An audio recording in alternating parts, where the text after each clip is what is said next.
అలసిన వానికి ఊరడించు మాటలు. సహోదరుడు భక్త్ సింగ్ గారి పరిచర్య నుండి సేకరించిన అనుదిన ధ్యానములు.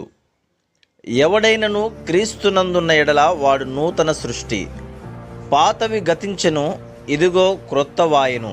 2 కొరింథీ 5వ అధ్యాయము 17వ వచనము.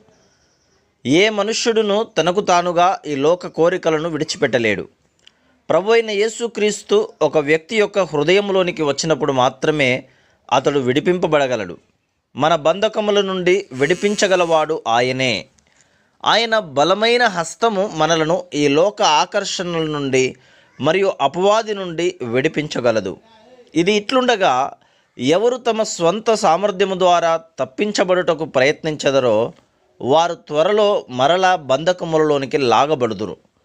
ఒక ప్రోత్సాహకరమైన ప్రసంగము వినిన పిమ్మట ఒక పొగ త్రాగువాడు, నేను పొగ త్రాగుటను విడిచిపెట్టుదును అని చెప్పవచ్చును.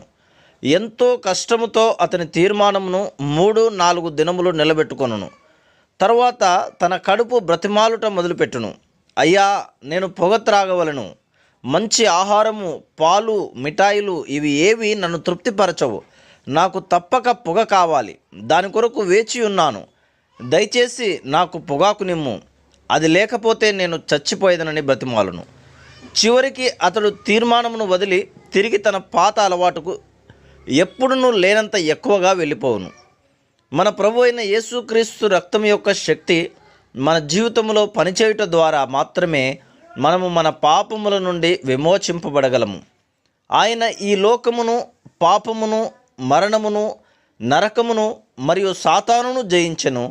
ఆయన ద్వారాను ఆయన వలనను ఆయన యందు మనము విజయశాలురము. పౌలు, నేను సమస్తమును చేయగలను ఎట్లు నన్ను బలపరచువాని యందే, ఫిలిప్పీలకు రాసిన పత్రిక 4వ అధ్యాయము 13వ వచనము అని చెప్పాను. కొంతమంది పొగాకుకు బానిసలు కారు గాని చెడు పుస్తకములకు, అపవిత్రమైన పత్రికలకు బానిసలుగా ఉందరు. మార్కెట్లో చెడుతో నిండిన పుస్తకములు ఎంతో ఎక్కువ సంఖ్యలో ఉన్నవి. కొన్నిసార్లు పుస్తకముల పేర్లు ఎంతో హుందాగా, ఆకర్షణీయముగా ఉండును. కానీ అదే చెడు, అదే ఫలితము, అదే శిక్ష ఉండును. మరి కొంతమంది ధనమునకు బానిసలు. వారు దాని కొరకు ఎన్ని అబద్ధములైనను చెప్పెదరు.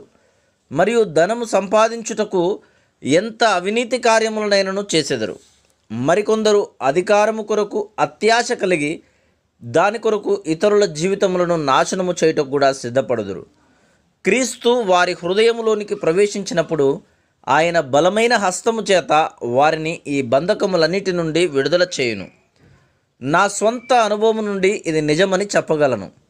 ఎవరునూ ఎప్పుడునూ రక్షణను గూర్చి నాతో మాట్లాడలేదు. ఒక దినమున దేవుని స్వరమును విని నేను రక్షించబడి తిని. ప్రభు అయిన యేసుక్రీస్తు నా హృదయంలోనికి వచ్చి ఉన్నాడు. ఆ క్షణము నుండి నా చెడు కోరికలన్నీ ఒకదాని తర్వాత ఒకటి మాయమైపోయినవి. అవి నాకు ఇష్టము లేకుండా అయినవి.